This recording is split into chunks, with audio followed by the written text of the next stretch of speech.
seorang presiden, ya itu satu. Tetapi hukum kita ini bisa dibelok-belokkan.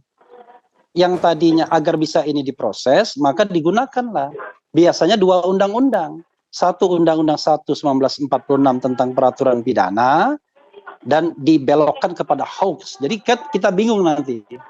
Wah, ini berita bohongnya di mana? Yang kedua yaitu ujaran kebencian berbasis sara. Lalu saya tanyakan, saranya di mana? Presiden itu bukan suku, bukan agama, bukan ras, bukan antar golongan. Tapi banyak kasus yang begini-begini ini diproses. Nah, mudah-mudahan kita kemudian dengan semangat berargumentasi dan menegakkan hukum tidak begitu. Karena saya tahu juga lah.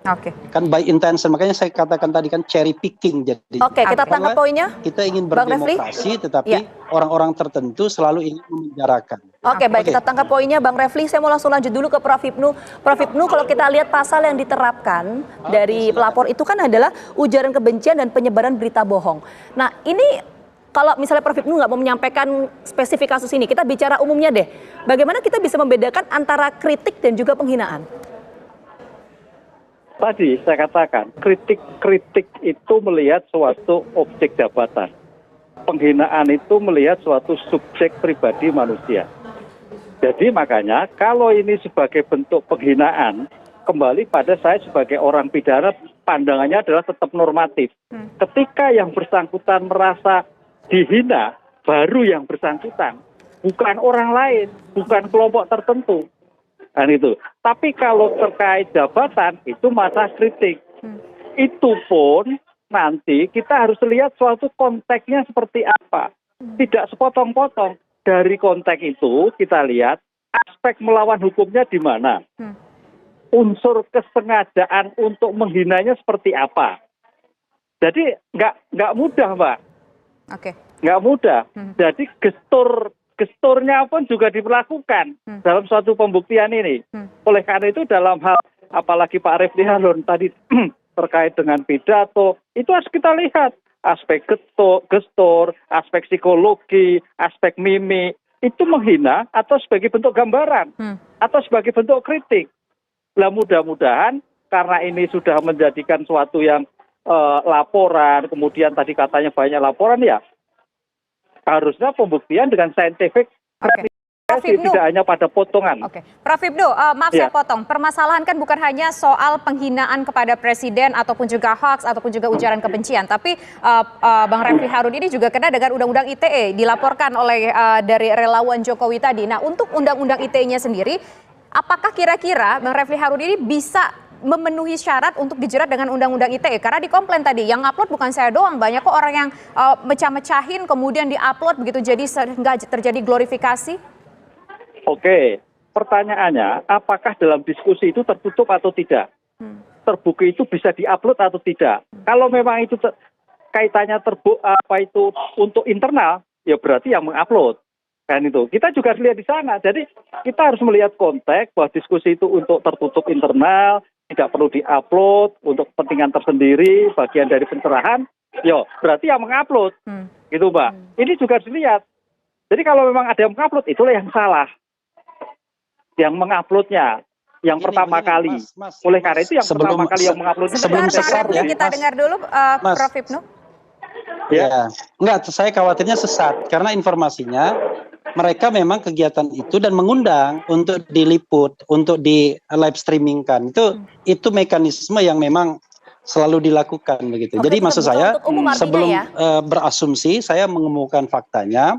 Itu Jumhur Hidayat itu mengundang kita untuk meliput kegiatan itu. Jadi kegiatan itu bukan kegiatan internal, tapi kegiatan yang sifatnya bisa diliput dan terbuka. Silakan Prof Hipnu tadi dilanjutkan. Ini sifatnya acaranya terbuka untuk umum. Ya, berarti kan diliput. Sekarang pertanyaannya, apakah itu mengkritik atau menghina? Itu kembali lagi kalau bicara melawan hukum. Apakah itu yang terkait sengaja mengkritik, sengaja menghina, yang bersifat melawan hukum atau tidak? Kita lihat apakah hanya diskusi bisa terbiasa. Saya kira ini pendekatannya tidak hanya pendekatan hukum. Kalau diskusi itu. Gitu, Mbak. Jadi saya kira memang polisi juga harus hati-hati memberikan suatu pencerahan bahwa dalam era sekarang ini bicara dalam suatu konteks diskusi ya dalam melihat suatu perkembangan juga aspek di belakang kepalanya, aspek pemikiran itu ada maksud tertentu tidak. Itu yang saya kira itu. Jadi artinya jangan terlalu yang di luarnya, tapi ada benak di dalamnya seperti atau tidak. Maksud yang ada dalam hati seperti ada enggak gitu, Mbak.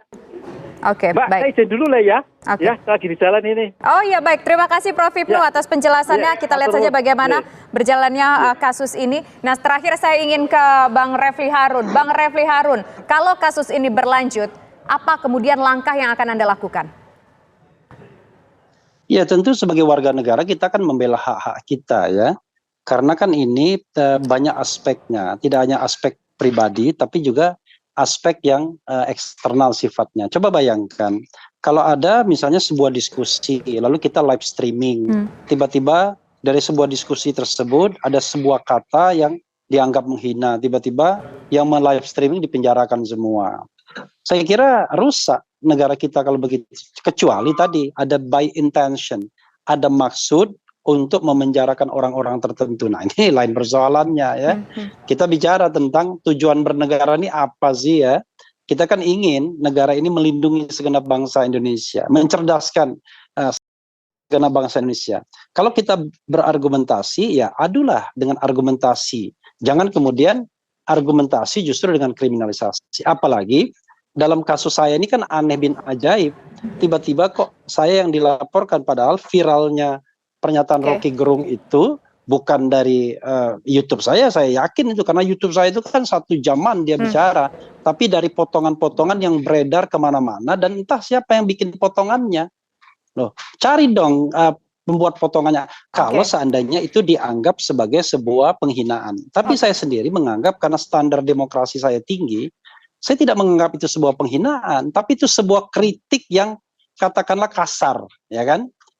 Dan yang dikritik itu adalah presiden. Makanya dikatakan tadi oleh Prof. Hipnu, kalau misalnya itu ditujukan kepada pribadi Jokowi dan Jokowi merasa terhina, maka Jokowi lah yang punya standing untuk melaporkan. Ya, kita tangkap poinnya, tapi Bang kalau Refli. itu ya kan ditujukan kepada Presiden Republik Indonesia, maka Presiden Republik Indonesia itu jabatan, bukan orang. Karena itu Presiden tidak mungkin terhina. Yang ada adalah bahwa Presiden menerima kritik. Kritik itu harus dijawab oleh juru bicaranya, bukan oleh non-state actors. Bang Refli, kita tetapi tangkap poinnya. oleh instrumen resmi Mohon kenegaraan. Maaf, saya harus potong. Kita tangkap poinnya tadi, Bang Refli menyampaikan bahwa ini sebetulnya adalah delik aduan, kemudian juga siap menghadapi proses hukum ke depannya. Terima kasih banyak Bang Refli atas waktunya sudah bergabung bersama kami di Kabar Petang.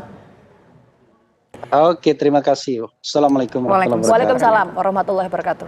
Pemirsa, usai jeda berikut kami akan kembali dengan sejumlah informasi penting lainnya sesaat lagi.